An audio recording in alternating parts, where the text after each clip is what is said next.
इसीलिए दुनिया में इज्जत होती है। इसके बीच में दरार मत डालिए। राशिद अलवी, दीवार मत खड़ी कीजिए। मेरे साथ यहाँ पंडित साहब बैठे हैं, उनकी बात आप 1.5 मिनट सुन लेंगे तो आपको समझ में आएगा कितनी इज्जत दिलाई है आपने दोनों धर्मों को, कितना सम्मान दिलाया उनकी बच्चियों को, कितना हक दिलाया उनको इस देश में अपनी जमीन पर रहते हुए।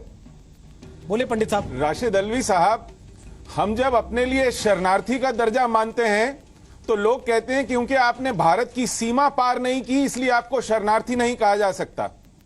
हम कहते हैं कि ठीक है, हमें इंटरनली डिस्प्लेस्ड, अंदर ही विस्थापित मान लीजिए।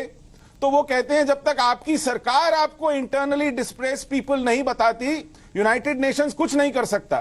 तो हमारी सरकार ना हमें शरणार्थी का दर्जा देती है, ना इंटरनली डिस्प्लेस्ड पीपल का दर्जा देती है, क्योंकि यदि इन दोनों दर्जों में से कोई दर्जा दिया जाए तो उन पर कुछ बातें लाजिम होती हैं।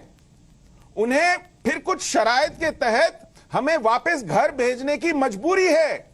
उन्हें हमारे खिलाफ जो हत्याएं हुई हैं उसका दंड निर्धारित करने की मजबूरी है।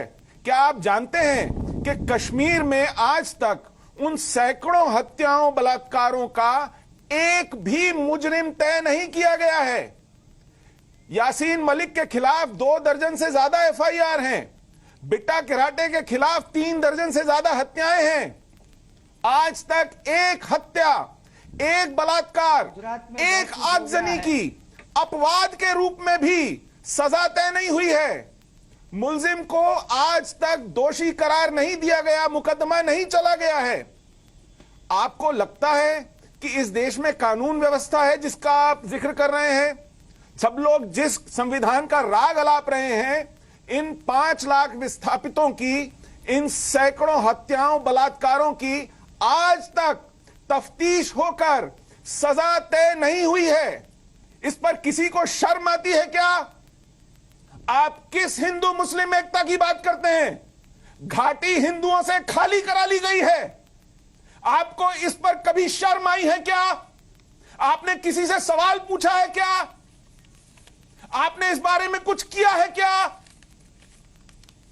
आपको शीशे में देखना चाहिए, जिस शीशे का आप जिक्र कर रहे थे। बात तब मुझे बताइए आपको अपनी शक्ल कैसी नजर आती है। आप बड़ी बड़ी बातें करते हैं, आप बड़े नेता हैं, एक बड़ा दल चलाते हैं, 10 साल सरकार चला चुके हैं। क्या किया है आपने घाटी के हिंदुओं के लिए? क्या किया है आपने अपने सेकुलरिज्म के लिए? क्या किया है आपने अपने संविधान के लिए? कुछ जवाब है आपके पास? मैं इंतजार कर रहा हूं। पंडित साहब, थोड़ा सा आप पानी पी